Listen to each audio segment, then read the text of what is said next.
अभी मेरे बाईं तरफ मैंने ख़ातून देखी हैं जिनके हाथ में तस्बीह है और वो मुसलसल चल रही हैं, तस्बीह कर रही हैं मुसलसल।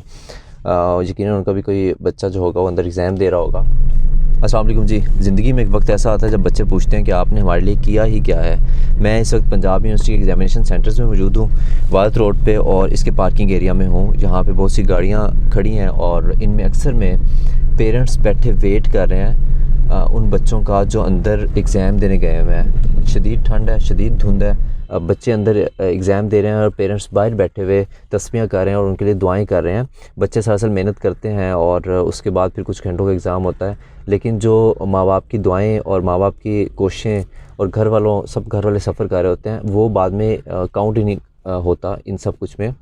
और बच्चे कहते हैं कि हम सेल्फ मेड हैं और हमने सब कुछ खुद ही कर लिया है। मेरी एक अंकल से बात हुई, मेरे साथ ही खड़े वेट कर रहे थे, उनसे सलाम दो हुई तो पता चला कि उनकी दो बेटियां मेडिकल कर रहे हैं और ख़ुद उन्होंने खैबर रखी हुई थी, यानी दो बेटियां प्राइवेट मेडिकल कॉलेज में पढ़ रही हैं और वो सालाना कुछ 15 लाख उनकी 15 और 15 30 लाख तकरीबन उनकी फ़ीस की मद में पे करते होंगे। और वो चाहते तो हर साल एक नई गाड़ी बदल सकते थे, लेकिन वो खुद खैबर गाड़ी में हैं सिर्फ इसलिए कि उनकी बेटियां पढ़ जाएं और कल को उनका फ्यूचर अच्छा हो जाए और सिक्योर हो जाए। एक फैमिली से लास्ट ईयर बात हुई जो ननकाना साहिब से आए हुए थे और उन्होंने बताया कि कोविड में लास्ट ईयर जब कोविड चल रहा था तो उन्होंने बच्ची का हॉस्टल ख़त्म कर दिया था और ननकाना वो चले गए थे सेंडअप्स के दिनों में, जो प्री एग्ज़ाम वोकेशन जो होती हैं उनमें, और वो ननकाना से स्पेशल यहाँ पर आए हुए थे बच्ची को लेकर। दोनों माँ बाप उसका एग्ज़ाम दिलवाने के लिए, और जब तक बच्ची एग्ज़ाम दे रही वो वेट कर रहे हैं और बाद में वापस ड्राइव करके ननकाना जाएंगे और अगले एग्ज़ाम में फिर आएंगे।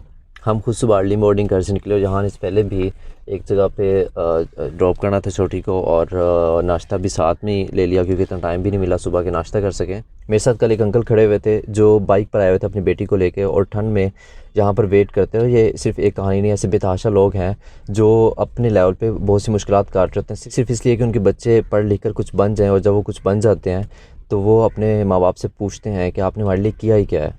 ये वो सब बातें हैं जो पेरेंट्स अपने बच्चों को कभी नहीं बताते ज़िंदगी में, ना कभी उन पे ये सब चीज़ें जताते हैं।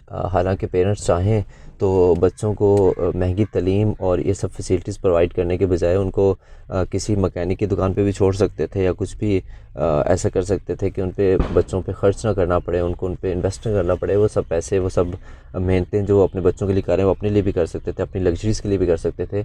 लेकिन दुख तब होता है जब ये सब कुछ करने के बाद भी, ये तकलीफ़ें बर्दाश्त करने के बाद भी, ये सख्तियाँ बर्दाश्त करने के बाद भी बच्चे अपने माँ बाप से पूछते हैं कि आपने आखिर हमारे लिए किया ही क्या है। तो तब माँ बाप को दुख होता है और माँ बाप का ज़र्फ़ ऐसा होता है कि वो तब भी अपने बच्चों को नहीं बताते कि हमने आपके लिए क्या क्या बर्दाश्त किया है। अल्लाह हम सब के वालिदैन को जो हयात है उनको लंबी ज़िंदगी अता फ़रमाए, उनको सेहतयाबी वाली ज़िंदगी अता फ़रमाए।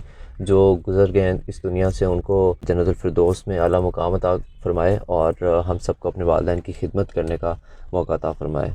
काफ़ी इंतज़ार करने के बाद मैंने ठंडा ठंडा नाश्ता तो कर लिया है, लेकिन अभी मेरे पास गरम गरम चाय का मग है। ये मग मुझे नानी माँ ने गिफ्ट किया था। नानी माँ तो अभी हयात नहीं है, लेकिन अब हम इससे गरम गरम चाय पियेंगे और ना सिर्फ अपने वालिदैन को बल्कि उनके वालिदैन और हमारे जो बुज़ुर्ग हैं उनको भी अपनी दुआ में याद रखेंगे।